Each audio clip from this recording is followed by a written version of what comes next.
Donc, merci d'être présent pour cette activité en marge un peu de la Semaine des données à cœur.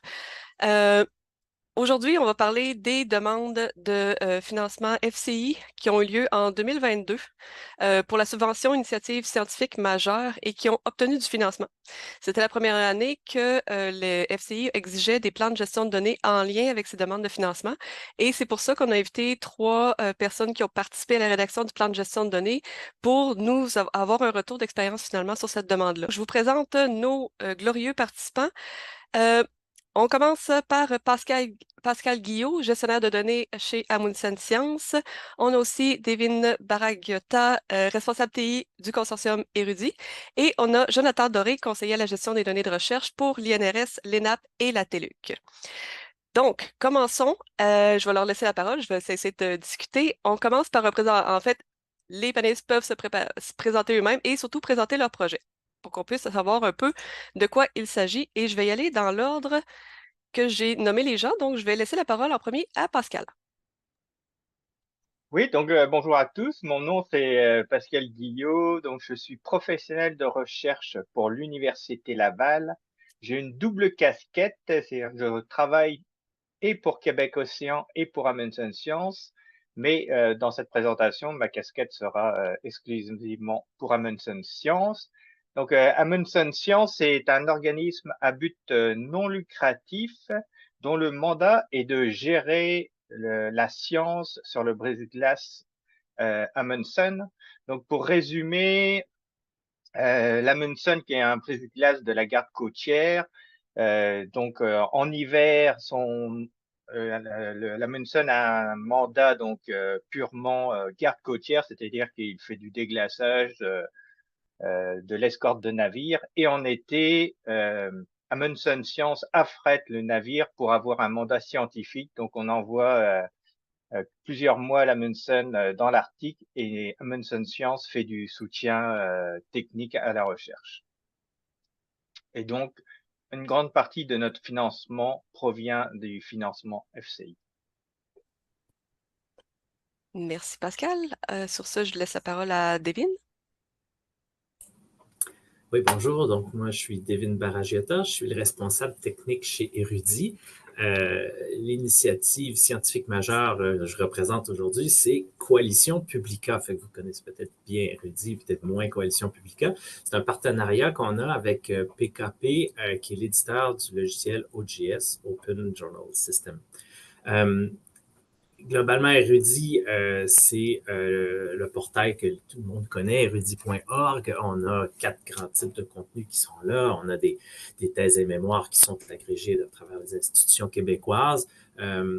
C'est vraiment agrégé. Érudit ne fait pas grand-chose. On travaille pas sur ces données-là. On fait juste les agréger. On les met à disposition. On les indexe dans notre moteur de recherche pour que quelqu'un qui utilise le moteur de recherche puisse trouver les thèses et mémoires et les autres types de contenus qu'on a, tels que des rapports de recherche qui sont déposés directement aussi par des laboratoires dans un système d'espèces qu'on a, des livres et actes et bien sûr des revues avec leurs articles scientifiques, principalement en sciences humaines et sociales. Donc ça, c'est Érudit. On peut dire une plateforme nationale de publication puis de diffusion des résultats de la recherche.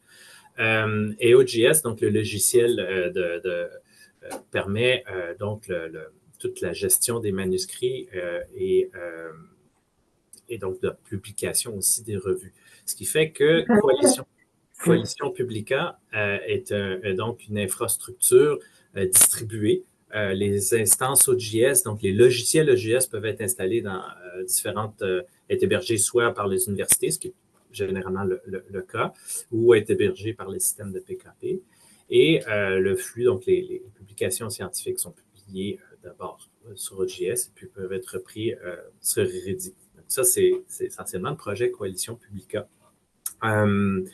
Donc aussi, puis je vais faire même un peu un coup de publicité sur ce point-là, on a des corpus de recherche qu'on met à la disposition des chercheurs, des corpus de données textuelles en sciences humaines et sociales, à peu près, c'est des données massives, à peu près 22 téraoctets, qui ont, d'une part, les revues qu'on publie, donc les contenus en plein texte de nos revues sont disponibles pour la recherche, pour faire du text mining ou n'importe quel projet, par exemple, en linguistique.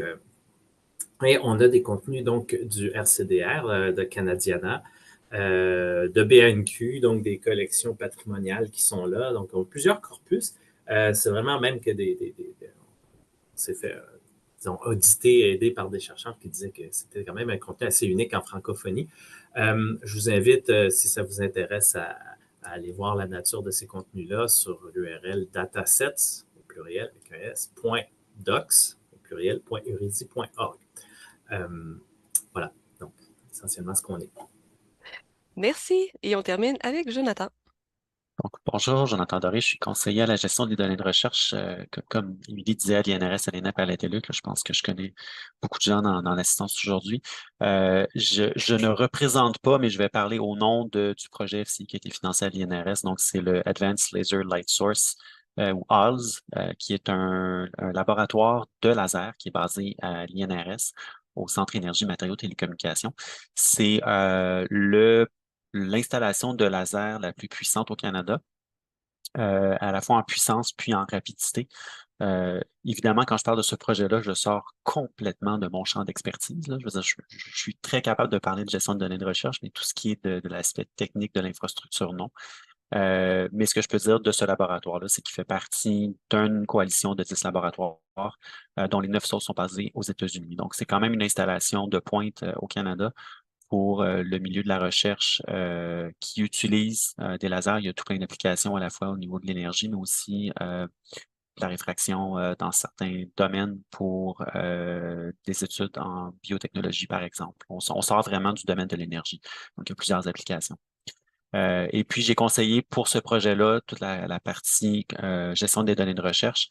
Le reste de l'équipe n'avait pas trop d'idées de comment remplir un plan de gestion de données. Donc, on va en parler aujourd'hui de ces difficultés-là, mais c'est un peu ma contribution à ce projet-là qui se résume au plan de gestion de données. Bon, ben, Jonathan a tout à fait bien mis la table pour la première question, qui est quelle a été la plus grande difficulté pour la rédaction du plan de gestion de données? Vu que tu as ouvert la porte, Jonathan, veux-tu embarquer? Ben, c'est ce que je disais, c'est l'absence de connaissances, l'absence de compréhension de ce qui était un plan de gestion de données au niveau des équipes de recherche. Donc, à l'INRS, comme dans la plupart des autres universités au Québec, mais en fait toutes les universités au Québec, il y a un responsable de la gestion des données de recherche. Donc, moi, j'ai pu mettre à contribution cette expertise-là, mais même dans mon cas, oui, je connais les plans de gestion de données. Je fais partie du groupe d'experts sur les plans de gestion de données de l'Alliance de recherche numérique du Canada. Mais dans le cadre d'un projet d'infrastructure, même nous, on n'avait pas encore toute l'information pour être capable de bien remplir ce document-là.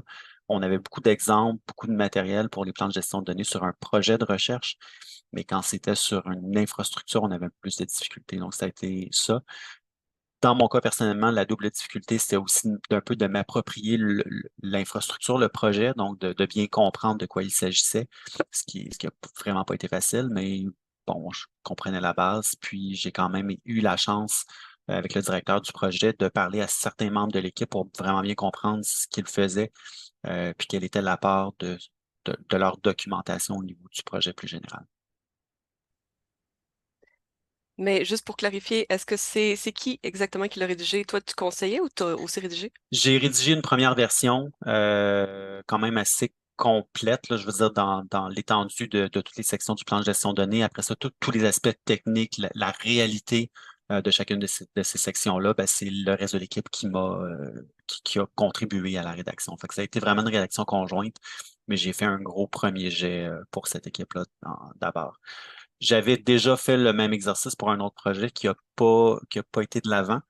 Donc, j'ai pu réutiliser ce plan de gestion de données-là dans un autre contexte, mais encore là, dans le même établissement. Donc, je veux dire, les aspects plus techniques de ce que l'université soutenait restaient les mêmes, mais évidemment, tout le projet était complètement différent.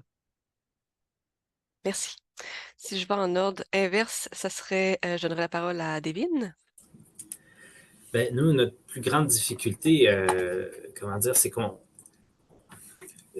intuitivement, quand on parle de plan de gestion de données, de la recherche, c'est les données qui sont utilisées pour faire la recherche. Si on parle par exemple de l'installation de laser ou de la Munson, on peut comprendre que c'est les recherches qui sont faites avec cette installation-là.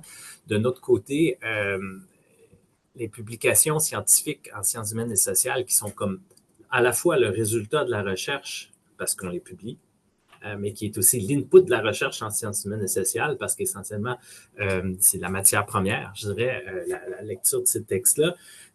C'était plus difficile pour nous de se positionner par rapport à ça. Donc, il n'était pas question de gérer vraiment des jeux de données qui sont associés, par exemple, aux articles.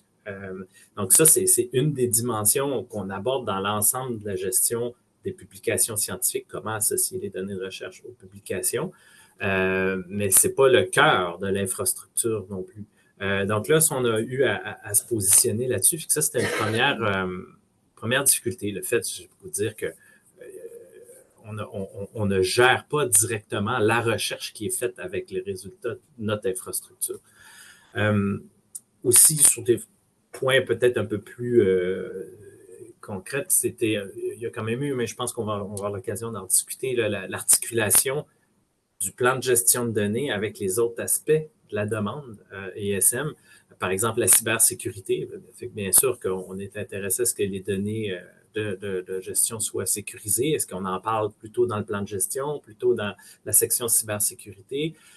Pareil, à l'époque, il y avait une demande, une section, un plan de sécurité de la recherche.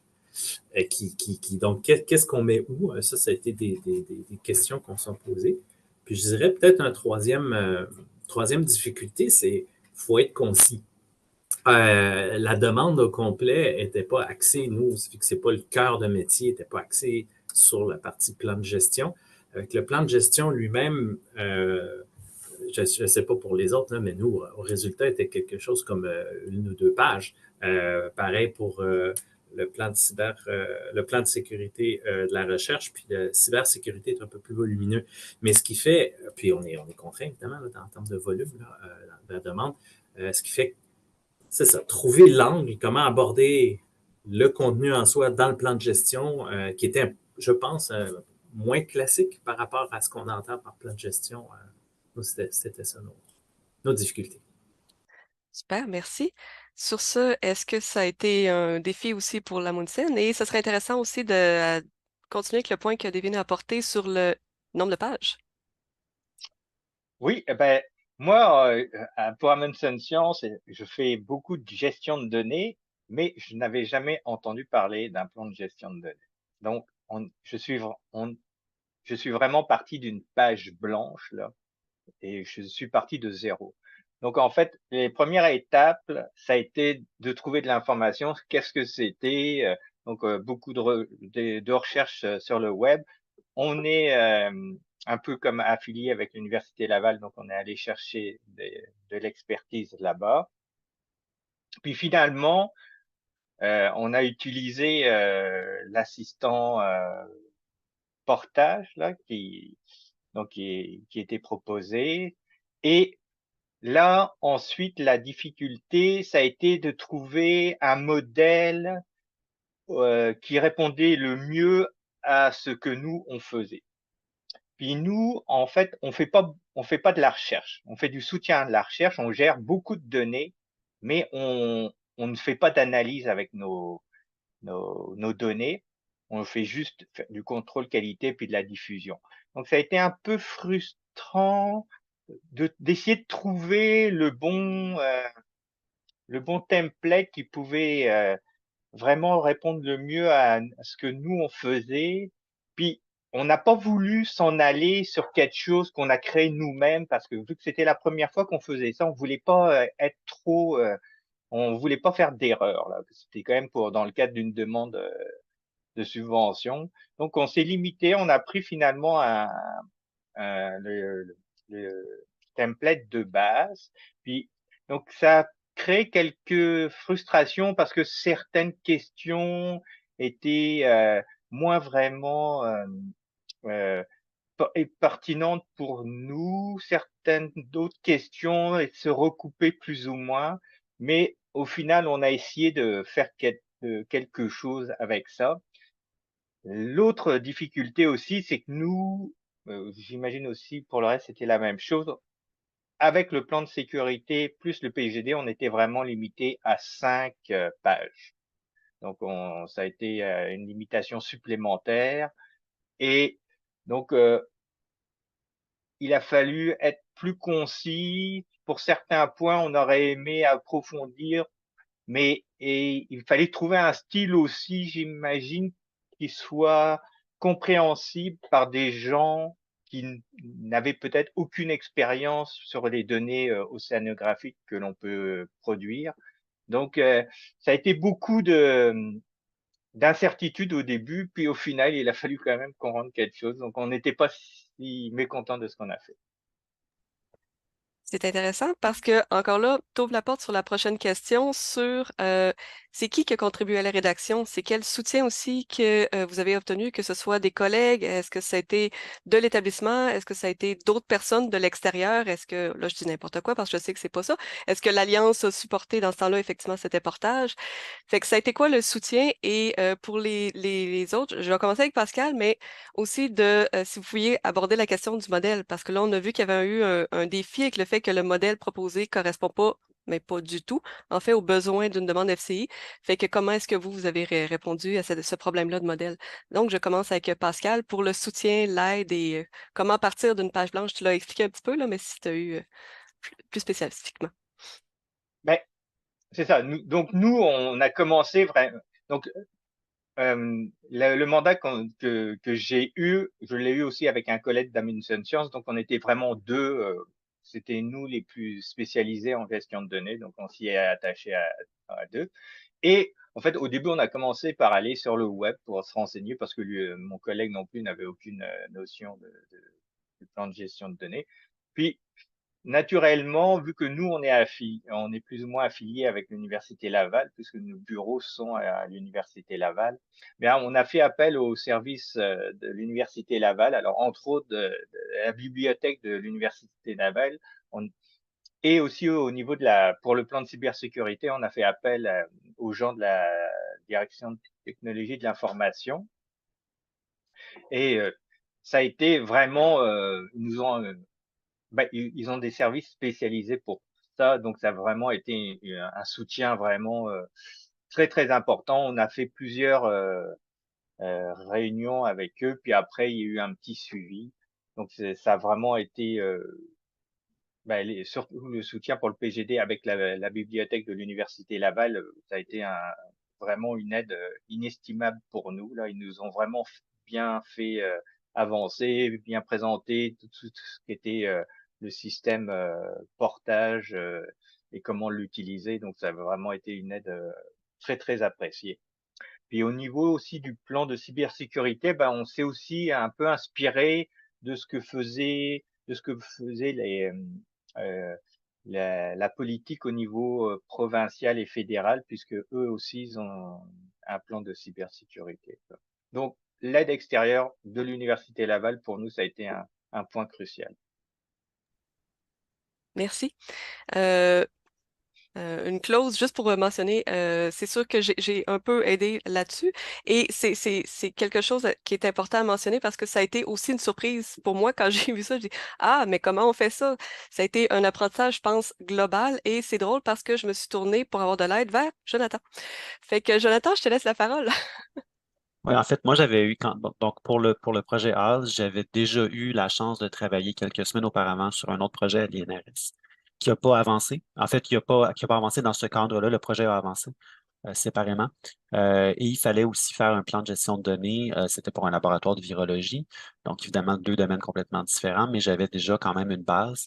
Le modèle que j'ai pris, c'est le modèle de base qui s'appelle le modèle portage dans l'assistant PGD. Puis effectivement, c'était toute la question de comment on adapte des données de recherche dans le cadre d'une infrastructure.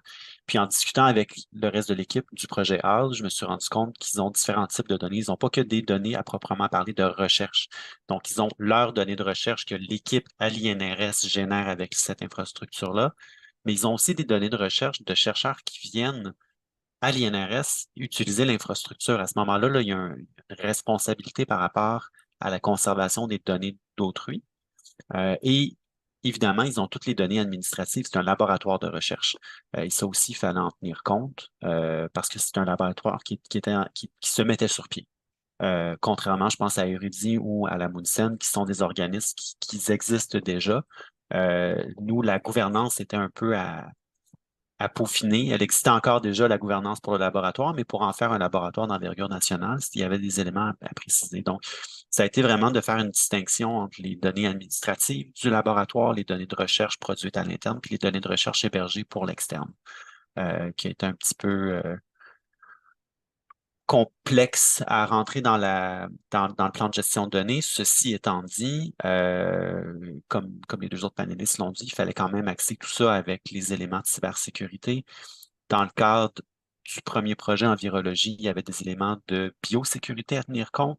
Dans ce cas-ci, c'était des éléments de radiofréquence qu'il fallait tenir compte, parce qu'on ne peut pas utiliser un laser comme ça dans n'importe quelle condition. Il y a des fréquences à prendre en compte et des mesures de protection à prendre. Puis aussi tous les aspects de cybersécurité. Puis éventuellement, il y a eu une couche de sécurité nationale qui s'est rajoutée sur ça. Donc, c'est un peu le, le délicat équilibre de dire quelque chose sans le répéter dans une autre section, plutôt on va pointer vers cette autre section-là, mais pas non plus en dire trop.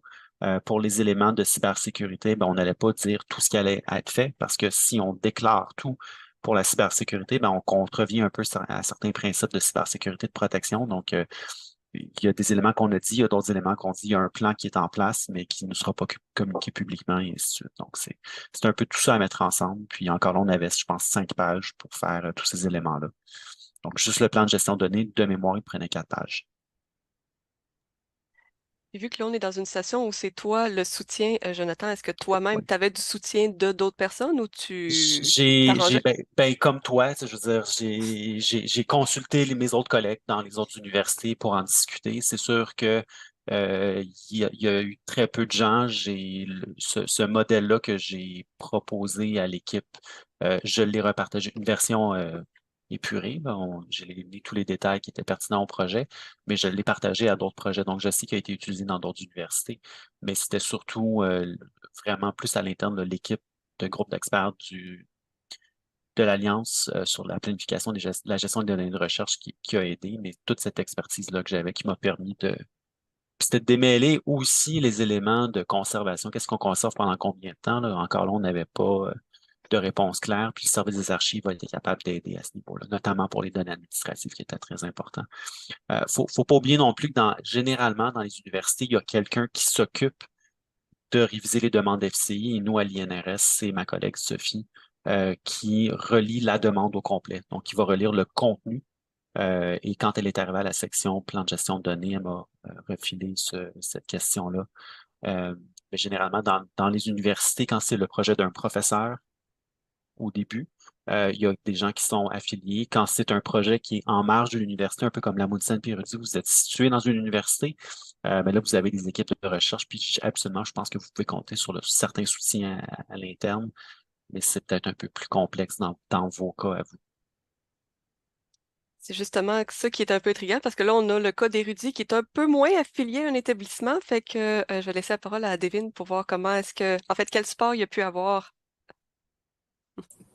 Ben, en fait, effectivement, donc Érudit, à la base, c'est un consortium interuniversitaire, Université Laval, Université du Québec à Montréal et UDM. Et en plus, là, comme je le disais, on est affilié à donc Érudit, qui est un OSBL consortium, on est affilié à PKP, qui est hébergé à SFU dans l'Ouest canadien. Donc déjà là, on avait plusieurs intervenants, nous, dans la rédaction. Puis, pour ce qui est vraiment du plan de gestion de données lui-même, un peu comme on l'a dit déjà, les autres collègues ici l'ont dit, nous aussi, on a regardé ça, de quoi on parle. Hein? C'était page blanche aussi pour nous. Donc là, on a fait un peu nos recherches. Ben, il y a des modèles, mais nous, notre réaction, c'est de dire, mais ça ne parle pas du tout. C'est pas notre réalité. Donc, nous, les données, Jonathan parlait par exemple plan d'archivage, ça, nous, c'est pérenne, c'est pour toujours, fait que ça doit être en ligne tout le temps. Il y a 2 grands jeux de données que je vous expliquais tout à l'heure. Là. Il y a ce qui est sur le site Érudit, érudit.org. Fait que ça, nous, on le gère au quotidien. On est une équipe dédiée là-dedans, essentiellement à l'Université de Montréal. Mais donc ça, on connaît très bien cette gestion des données-là, puis on est tenu de garder ça en ligne pour toujours. Aussi, l'autre jeu de données, c'est, je vous disais, donc le corpus, le corpus de recherche dont je faisais la promotion, là, qui est un peu plus spécial. Il vit physiquement dans les grappes de calcul de Calcul Québec, donc de l'Alliance. Pour y accéder, c'est avec les moyens d'accès qui sont mis par disposition de l'Alliance. Donc, nous, notre responsabilité par rapport à ces corpus-là a été déconstituée, pas simple, il faut s'entendre avec toutes sortes d'institutions pour mettre ça en place, faire le transfert technique, etc., faire la promotion, s'assurer que les chercheurs qui veulent l'utiliser puissent y accéder. Mais si on regarde ces deux jeux de données-là, ils ont comme une permanence qui, j'ai goût de dire, n'a pas grand-chose à voir finalement avec les données produites par des chercheurs qui utilisent une installation de recherche. Donc, ce que nous, on a fait, on a carrément écarté, j'ai goût de dire, tout modèle, puis on s'est dit, bon, on comprend l'esprit qui est en arrière, hein, et les gens veulent comprendre la nature de nos données, comment on les gère, mais on va répondre c'est quoi notre plan par rapport à ça, puis c'est quoi qu'on prévoit faire dans la période de la demande pour améliorer cette gestion-là des données. Je pourrais en parler peut-être après, mais en quoi, quel contenu on a pu dire, c'était quoi finalement notre plan de gestion de données. Mais la rédaction donc, du plan a été faite plus par des gens techniques, donc c'était moi pour Érudit, puis mon vis-à-vis pour PKP, donc les responsables techniques. Évidemment, souvent, on a une rédaction peut-être des fois trop technique, qu'on se fait relire à l'interne par nos diverses équipes. Puis, c'est nous deux, j'ai goût de dire, qui avons fait le cœur des trois plans, plan de gestion de données, plan de cybersécurité, plan de sécurité de la recherche. Après ça, ça a été relu par des yeux non techniques, mais l'ensemble de la demande a été piloté par une personne à l'interne ici, évidemment avec le soutien des institutions pareilles de notre côté avant de soumettre, parce qu'au final, c'est de mémoire, je suis moins dans la partie subvention, hein, mais de mémoire, c'est au nom toujours des institutions, c'est un projet de recherche d'un professeur d'une institution, hein, fait que donc c'est relu évidemment par l'université. Et on va enchaîner avec, vous en avez tous parlé, fait que je pense que ça vaut la peine de creuser la question. Comment est-ce qu'on fait pour départager? C'est quoi qui va dans le plan de cybersécurité, le plan de sécurité des données, le plan de gestion de données, l'évaluation de la sécurité nationale? Finalement, on fait quoi avec toutes ces questions-là? Qu'est-ce qui va où? Puis comment vous faites pour décider qu'est-ce qui va où? Et pour ça, je vais commencer avec, je pense que j'ai jamais commencé avec Jonathan, fait que je te laisse la parole. Entamer ça. Du mieux qu'on peut. Euh, c'est c'est vraiment de voir un peu qu'est-ce qui est propre à la sécurité. Donc, tous les aspects de cybersécurité, c'était plus au niveau du stockage contrôlé, des accès, des questions de copie de sauvegarde, les mécanismes de protection.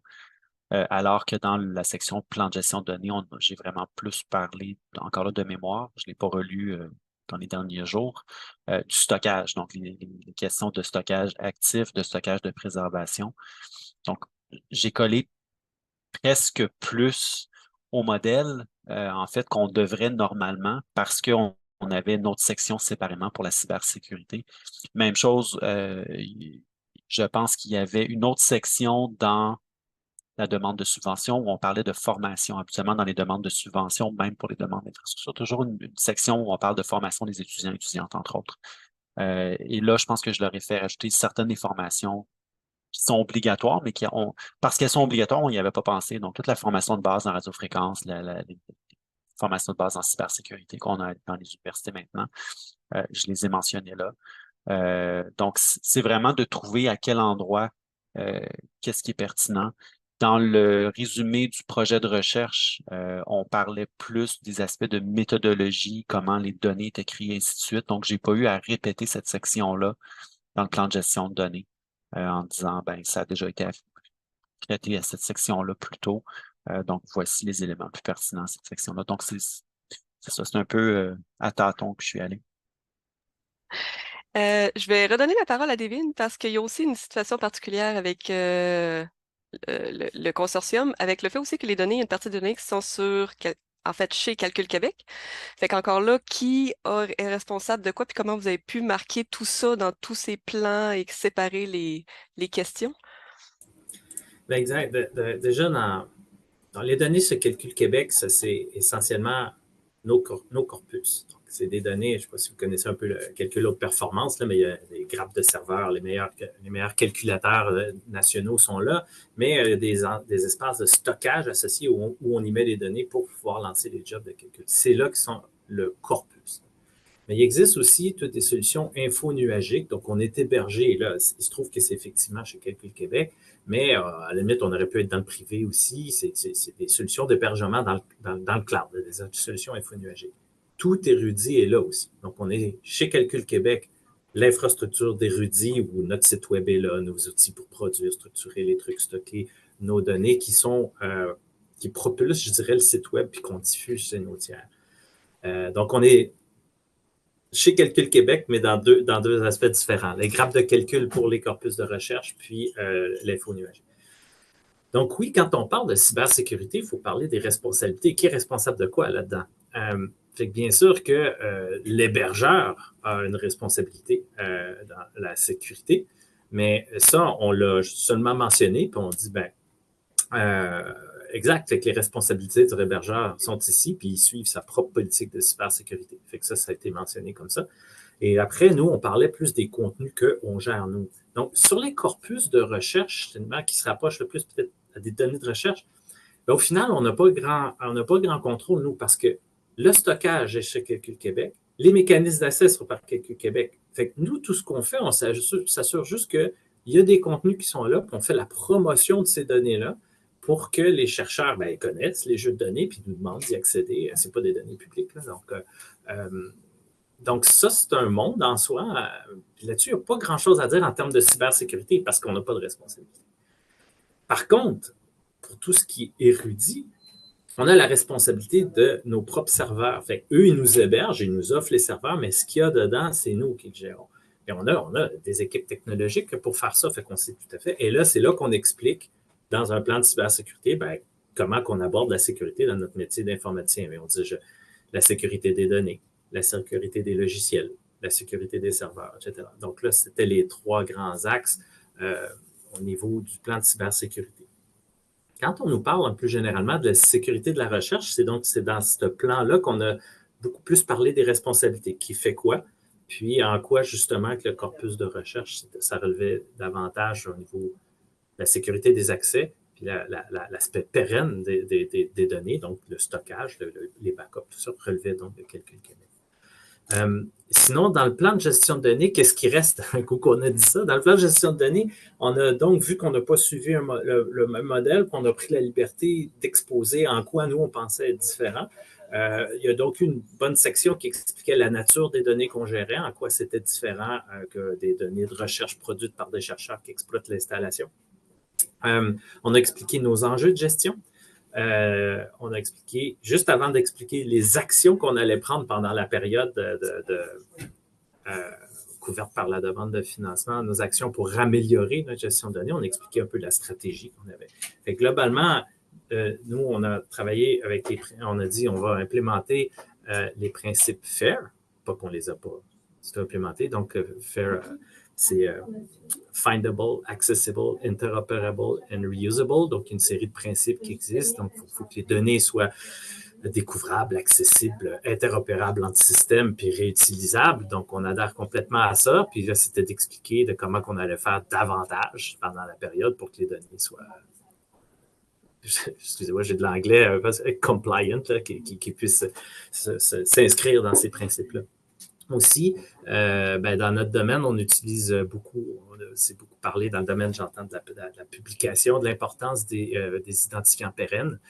Donc, nos publications scientifiques sont identifiées avec des DOI, des Digital Object Identifier, mais on souhaite que les auteurs des articles soient identifiés avec l'identifiant ORCID, que j'espère que vous avez tous entendu parler. Et puis là, nous, on expliquait qu'on a un certain nombre de mesures pour mettre en place et supporter ces identifiants-là. Donc, nous, dans le contexte, je donne l'exemple d'ORCID parce que c'est un projet sur lequel on travaillait activement là maintenant. C'est un des premiers qu'on a abordé. Il s'agit de faire déjà de la promotion, expliquer aux gens en quoi que c'est utile d'avoir ça, mais aussi de s'assurer que notre plateforme elle gère correctement, elle affiche correctement en suivant les guidelines, les lignes directrices d'ORCID, etc.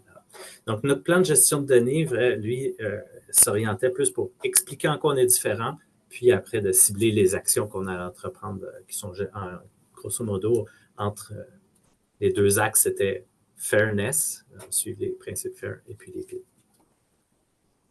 C'est intéressant parce qu'on voit que vous aviez un plan de gestion de données complètement différent de ce qu'on voit d'habitude. Fait que c'est vraiment le fun de l'entendre. Et là, on tombe dans un troisième cas qui est complètement particulier parce que contrairement aux deux autres, ben, il y a pas de il y a peut-être des serveurs sur place, mais là, on parle d'un bateau. Donc, comment est-ce que chacun des éléments est séparé dans tous les plans de cybersécurité et sécurité des données sont gérés? Je te laisse la parole, Pascal. Eh bien, nous, en fait, par exemple, pour le plan de gestion de données, c'est sûr que nous, on a travaillé vraiment avec mon collègue, puis comme c'est nous qui nous occupons euh, de la gestion de données, on n'a pas eu à aller chercher d'informations plus auprès de personnes de notre groupe. Mais par exemple, pour tout ce qui est sécurité des données, plan de et cybersécurité, là, c'est sûr que on avait moins d'expertise là-dessus. On a, comme tu l'as dit, on a une partie de nos données qui sont déjà archivées sur dans des systèmes d'archivage externes, une partie aussi qui sont archivées à l'Université Laval. Donc, toute cette sécurité tombe un peu sous la coupe de l'Université Laval. Puis, une partie de nos données qui sont enregistrées à partir du navire, mais qui posait moins un problème de sécurité parce que sur le navire, donc on a un petit réseau local, mais on a, ce qui est de moins en moins vrai, on a moins de contact direct avec l'extérieur. Mais c'est en train de changer, puis c'est des choses qu'il faut que l'on prenne en compte, puisque maintenant on a de plus en plus de bandes passantes qui permettent d'avoir une communication beaucoup plus rapide, comme si on était à terre, là, comme si nous, on pouvait se parler. Alors qu'avant, on était vraiment limité, donc on avait moins d'enjeux de sécurité. Maintenant, c'est des choses qu'il va falloir qu'on prenne en place puisque nos systèmes s'améliorent, on a plus de contact avec l'extérieur. Donc là, ça a été quand même au niveau, par exemple, du plan de sécurité, on avait beaucoup plus d'intervenants. Donc, il a fallu aller chercher, par exemple, pour nos politiques en général, on a discuté plus avec, par exemple, euh, les gens de notre administration qui avaient plus à gérer, par exemple, des contenus qui pouvaient être des contenus, par exemple les payes des employés ou les contacts, les informations personnelles qu'on doit avoir avec sur les différentes personnes qui viennent à bord de la Munson, puisque vu que c'est une plateforme fédérale, il faut des codes de fiabilité. Donc, on a aussi à gérer certaines euh, informations qui doivent rester confidentielles. Donc là, sur notre plan de cybersécurité, par exemple, on a bien défini aussi quels étaient les rôles et de chacune des personnes au niveau de notre organisation. Et, et donc, ça a été un peu plus complexe parce que ça faisait intervenir beaucoup plus de secteurs que, par exemple, juste les gestions des données scientifiques. Fait que finalement, le plan de gestion de données se concentrait plus sur ce que vous aviez un contrôle dessus et cybersécurité, c'était beaucoup plus de gens, c'est ça. Ben, c'est ça, le plan de gestion de données, on n'a pas mis d'emphase vraiment sur la cybersécurité, bien que on en avait un peu, puisque par exemple, euh, on essaye que tous nos serveurs ou soient hébergés, que nous on utilise soient hébergés au Canada, par exemple, pour pas avoir des problèmes après avec des règlements qui pourraient, des lois qui pourraient provenir d'autres pays. Donc ça, c'est des choses qu'on fait beaucoup attention au niveau de nos données à nous. Mais par contre, les données autres que les données de recherche, ça a été donc plus complexe à mettre en place et à élaborer une politique de cybersécurité. C'est un bon point parce que ça, c'est le genre de données qu'on a tendance à oublier, les fameuses données administratives là, qui rentrent aussi, qu'il faut pas les négliger. Sur ce, je vous apporte à la question qui tue, la dernière question, la suite des choses. Comment est-ce que vous avez mis le plan de gestion de données en pratique? Puis est-ce que vous avez dû apporter des changements? Est-ce que vous avez suivi le plan de gestion de données? Est-ce que vous avez continué à le modifier ou ça a été on l'écrit, on l'oublie? Euh, donc, je vais commencer avec Devin pour celle-là. En toute honnêteté, c'était plus près du on l'écrit, on l'oublie, sauf sur un point. C'est-à-dire que le plan lui-même, ce qu'on a expliqué en quoi nous, on était différents, je veux dire, on l'a bien en dedans de nous, hein, on essaie plus d'expliquer en quoi on était différents. Par contre, les actions qu'on a énumérées vont dire on va faire ça pendant la période, ce que je vous expliquais, là, augmenter notre fairness, implémenter les PID, ben ça, c'est absolument sur notre radar. C'est des projets sur lesquels on travaille. Puis, ben, quand on obtient une ISM, on fait quand même des rapports annuellement sur l'avancement. Puis, ça, absolument, c'est écrit. On avait dit qu'on ferait ça. Donc, voici où on en est. Voici comment on va amener les choses au bout de l'idée. Donc, ben, c'est pas mal ça hein, pour le plan de gestion.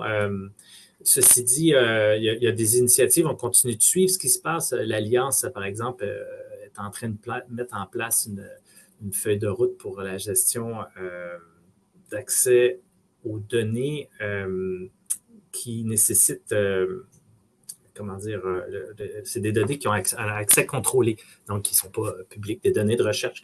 C'est le cas de nos corpus. Nos corpus ne sont pas publics. On a des ententes avec les institutions pour les données pour des fins de recherche, mais ce n'est pas n'importe qui arrive comme ça et qui accède.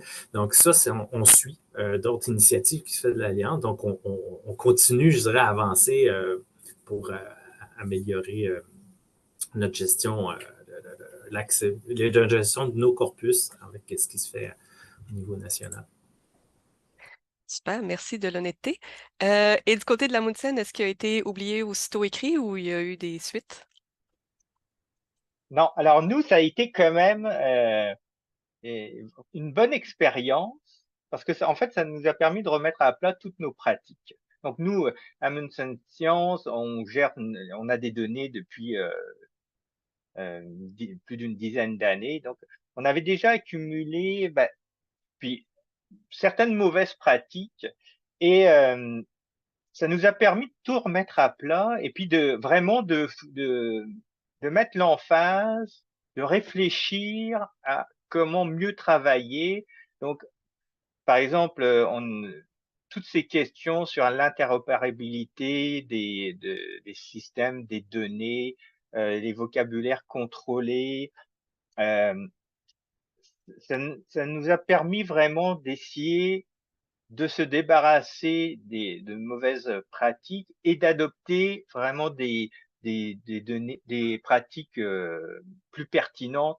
On a mis beaucoup d'emphase pour essayer d'avoir des données plus facilement découvrables. Donc, tout ce qui est utilisation de formats open source, l'interopérabilité avec d'autres systèmes. Donc, on a mis en place des partenariats avec d'autres, avec des partenaires aussi qui font ce type de diffusion et donc avoir des formats compatibles entre nous.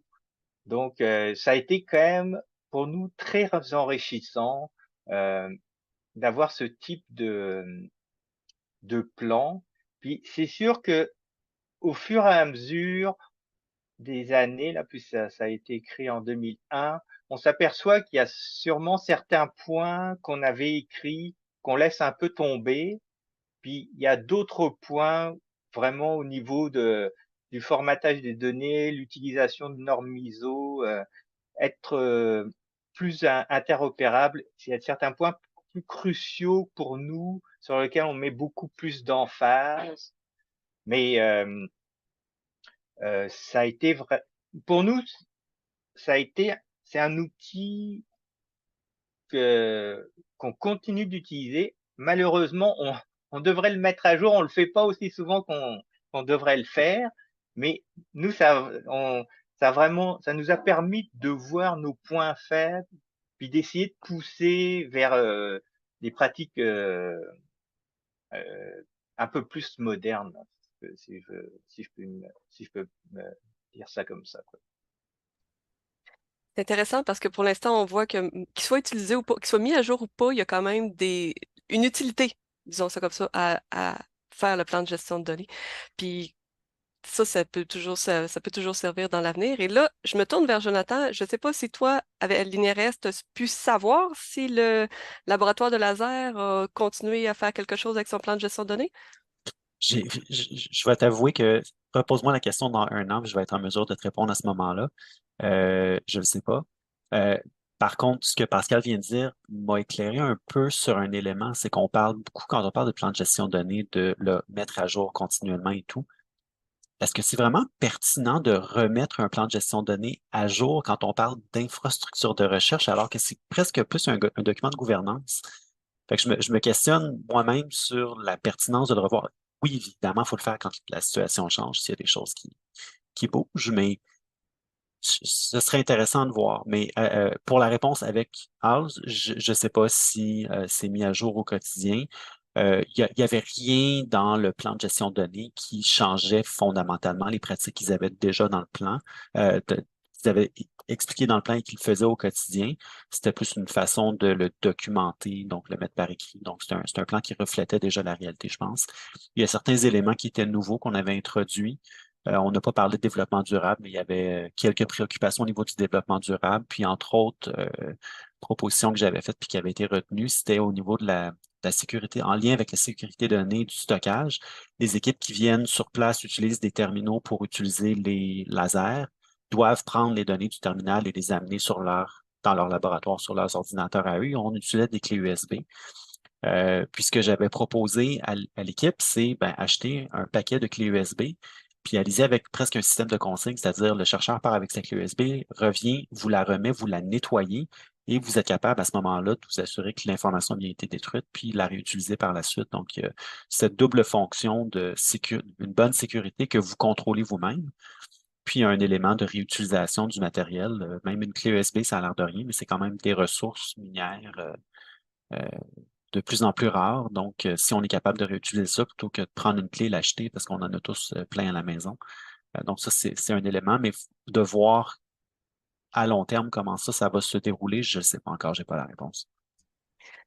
Mais c'est intéressant parce que ce que tu viens de mentionner, justement, est-ce qu'on devrait repenser toujours le fameux discours quand on essaie de vendre le plan de gestion de données, puis on parle toujours de sa fameuse mise à jour, mais est-ce que c'est vraiment là-dessus qu'on devrait mettre l'emphase, la mise à jour?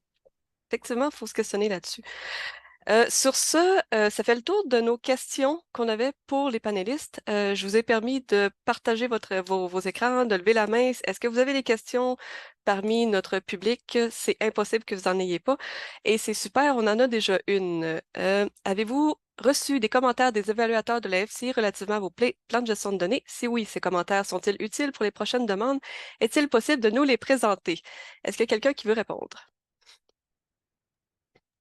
Ben, moi, je peux répondre.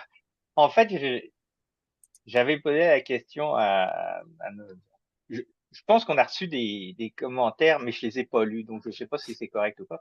Mais ce que je voulais dire, c'est que dans le défi aussi qui se posait un peu, c'était, nous, on avait un plan de gestion de données à faire pour, euh, dans le cadre d'une demande de subvention. Donc, il fallait être quand même assez concis, il fallait être assez euh, accessible. Alors que, idéalement, selon moi, parallèlement, il faudrait avoir 2 plans de gestion de données.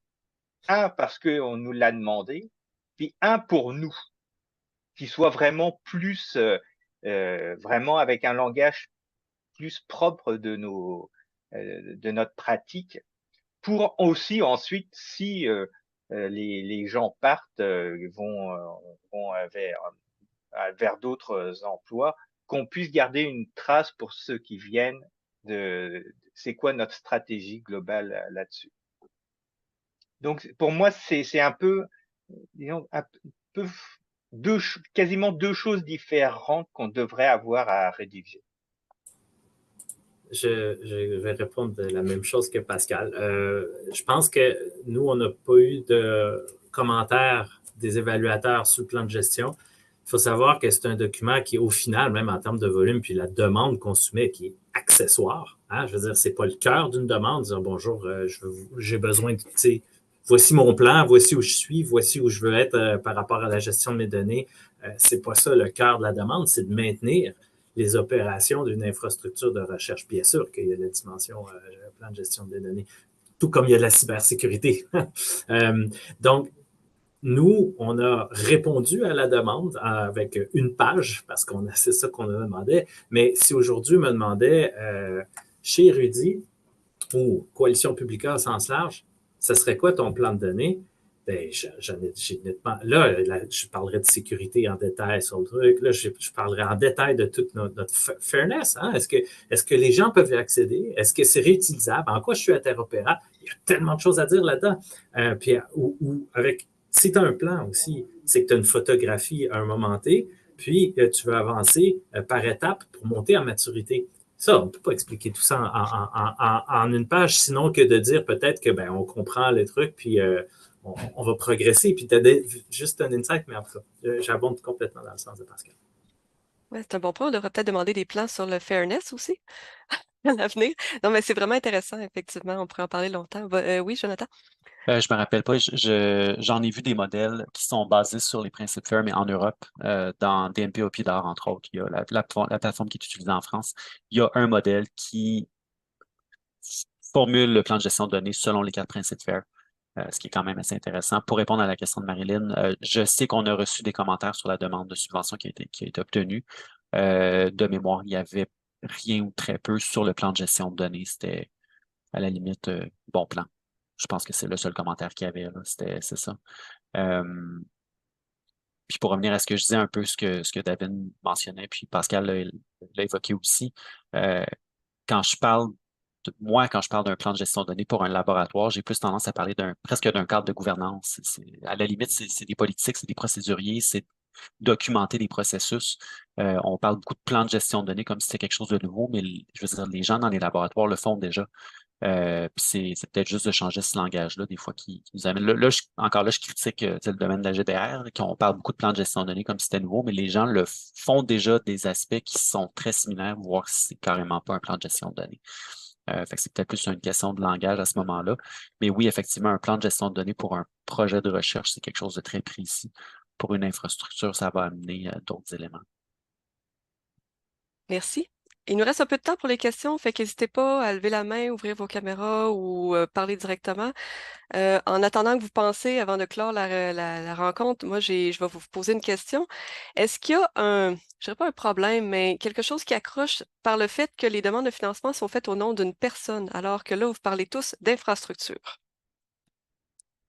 Aïe, aïe, aïe. Totalement. Puis nous, c'est pas tant, comment dire, tout marche. Hein? Au final, là, je pense qu'on réussit à faire fonctionner ça. Mais nous, même dans la gestion presque au quotidien de mes ressources informatiques qui sont au nom de notre directeur scientifique qui est donc Vincent Larivière, qui est professeur à l'UQAM, puis qui est notre PI avec lequel on fait.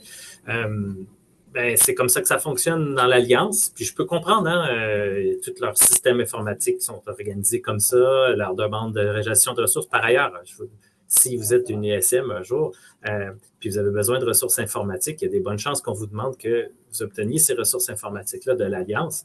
Mais l'Alliance elle-même, pour que vous obteniez des ressources, vous devez faire des Resource Allocation Contests, un concours.